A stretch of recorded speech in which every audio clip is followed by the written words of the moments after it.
that men cheat and women don't. Men don't look for the red flags. With women, you come home late a few times and she's already suspicious. You don't reply to her text, she's already suspicious, because we've been conditioned to think that's a red flag. Men aren't trained to think women cheat. They think women are loyal, loving, and, you know, if anything, they're the one that's going to cheat. So they're not trained to look for the red flag. And what I say with women who are genuinely most likely to cheat, usually it comes from her background. If she grew up without a stable, loving father figure, what happens is one partner is... Children are designed to be loved by two people. It's just how they're designed. You know, you've got children. They need you. They need their mum. They need two people. And you know from your own experience that you needed dad as well. Now, what happens when you're in a relationship is that person kind of becomes your everything. And when they sense a fear of abandonment, any abandonment that their partner might be spending too much time at work, might be taking long to reply, whatever it is, that woman who grew up with that fear of abandonment now thinks, shit, I'm going to be by myself, ends up going to somebody, having a backup plan. Whereas a woman with a healthy home, what happens when that happens, she doesn't like it, she'll communicate it more often, and if she has to leave, she'll leave. But the woman with the fear of abandonment and fear of being alone doesn't want to be by herself again, so she needs to have that love from two people. She'll get it from somebody else, and that usually is what I find. When a man tells me about his wife cheating, it's the first question I ask. It's a sad reality, though. It's a shame, because I don't want to in any way judge it, but when you've had no father figure at all, it puts a lot of pressure. Women need to be loved. They need men. And so when they find a husband, he becomes the only man in her life. And when he's abandoning her, she thinks, shit, what do I do? Whereas when you have your father figure, it's like, my boyfriend's being annoying. And your dad will say, oh, you know, don't worry about it. You know, you've got that, you know, when you're comforting your kids, they come to you with so much. And then your dad gives you that financial security if you need it. And he gives you that emotional security if you need it. He gives you that buffer. Now, without that, it's very hard for women when they start feeling like a bit abandoned. I'm not blaming anybody, but that's usually what I find is some kind of childhood trauma. So that then goes back to choosing the right partner in the first place, doesn't it? And making sure you're with the right person. So making sure that person's healed or understands their kind of insecurities rather than reincarnates them. But I don't know. I mean, I'm sitting there thinking, who's cheated? Everybody. If you're in Dubai, everybody. Well, talk to me about that. Do you think that's more common here in Dubai? Absolutely. Really? Absolutely. And I always say that, because here's the reality. Rich men are far more likely to be cheated on. They think they're not. Whoa. Say that slowly. Rich men are far more likely to be cheated on. Far more likely to be cheated on. Why are rich men far more likely to be cheated on? Usually their wives don't work. When your wife doesn't work, it gives her the luxury of time, energy, effort, all of those things. So usually she doesn't work. They usually have nannies. So she's not this drained. You know, in England, it's totally different. When you're a housewife in England, you're still in your pajamas all day. But here you've got the luxury of maids, all this stuff. So you've got the luxury of being social. And the other thing is, usually with rich men, they're busy. They're super, super busy. So it gives their wife a lot of idle time. And she's in circles where there's lots of eligible bachelors or lots of desirable men. Now, if you're dating a guy that, you know, is, and this is no offense, but say, for example, just a casual 9 to 5, his friends are usually a casual 9 to 5 kind of guy. It's not this, oh, look at that guy. Oh, he knows this guy. None of that. It's just, that's John, that's James, that's it. It's quite casual. But with a rich man, he introduces this woman to a lifestyle and to a network that she can't access without him. And then that, coupled with spare time and money, means idle minds are the devil's workshop. So boredom leads to infidelity? Well, because it's rich men are also, what happens is they don't realise they're not spending as much time together. So do rich men typically cheat on their mates? They do. I mean, I think with men it's more consistent across the social economic band. It's just that rich men can access more beautiful women if they wanted to, more gold diggers. So the women are essentially shagging the personal trainer, yeah, and the rich men are shagging their secretary. Basically. Is that? Unfortunately. Really? Yeah, unfortunately. Usually the nannies have a side piece, and he's usually, you know, works for her partner. The nanny has No, the wife, sorry. So the wife? Yeah, a side partner who's usually just like the children's swimming instructor or something like that. Isn't that awful? But this is a generalization. This is not everybody. But it's usually what I find. It's frequent. And also, unfortunately for rich men, they can't help but attract women that like lifestyle more than connection. Because a woman that really values connection, she doesn't like a rich man's lifestyle. A woman that really needs emotional connection, she finds being with a CEO or being with a really successful man is hard for her. She leaves because she wants emotional intimacy. So rich men are almost left with women that love lifestyle, who will compromise on emotional connection in order to get that financial investment. And so rich men are left with a pool of women who are not as connected to them.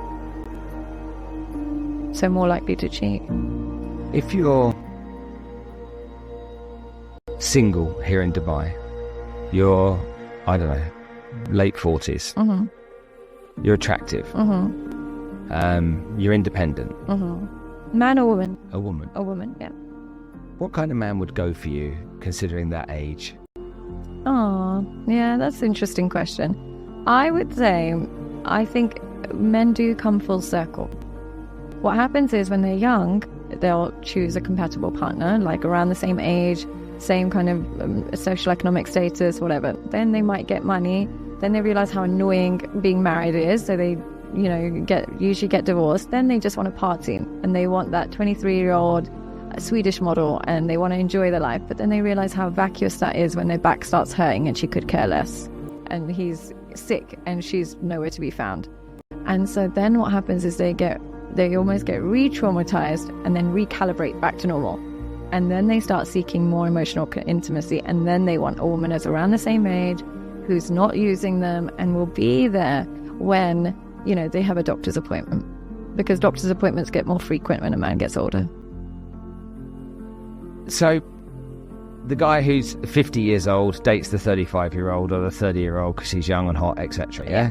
The guy that's 65 years old, he doesn't date the 50-year-old. He typically goes for companionship more. Is that what you're saying? Well, it doesn't matter so much about his age. It's about what he's done in that past. Say if he's had enough of those models, influences that have used and abused him and left him when he's, needed them, and he's seen them walk away with his best friend in a club enough times for him to then recalibrate.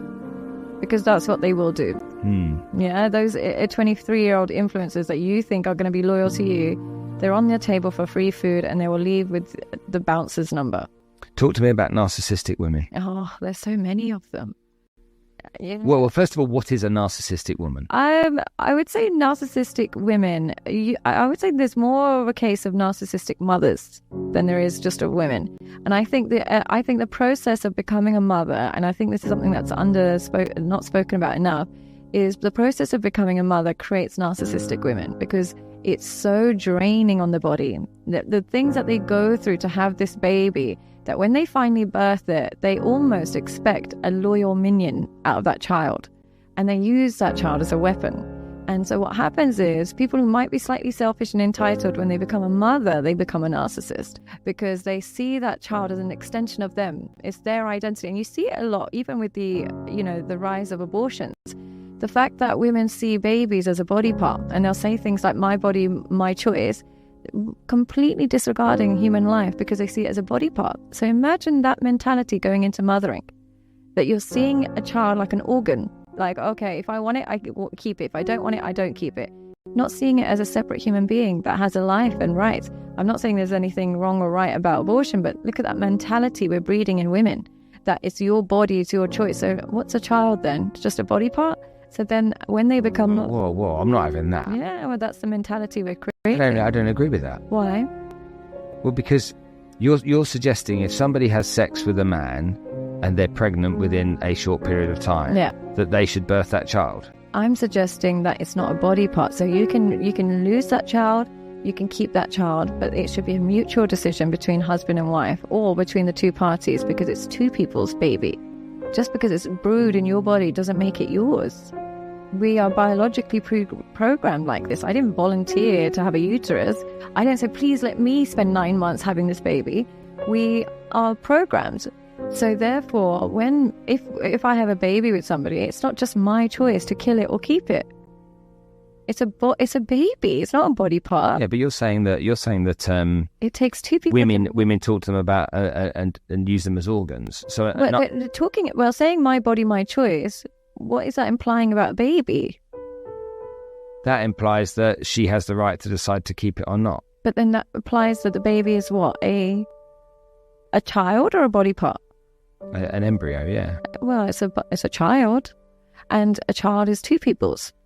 And the idea of me saying my body, my choice suggests it's me, when really two people make it. You and I, I don't know, we're dating. Yeah. Okay, we're both single people. We're dating. We get intimate after a while, and hey diddly dee, by mistake something went wrong and you're pregnant. Yeah. Okay, so what should happen? We should have a discussion and get to a mutual agreement. Let's say you say, you know what, I've never had a baby, I've always wanted a baby, it's my dream. And I'm like, I've never had a baby, I've never wanted a baby, it's my nightmare. I would say if there's even one person saying no, side towards the no, because it leads to resentment, and the child is then birthed with the conflict.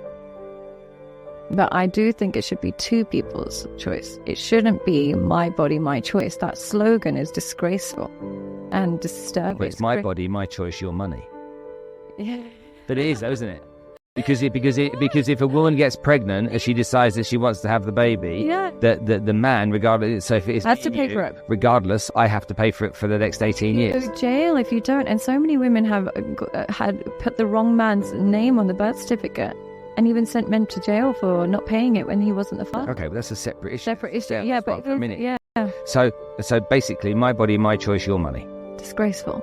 Now tell me if that's not breeding a generation of narcissistic women.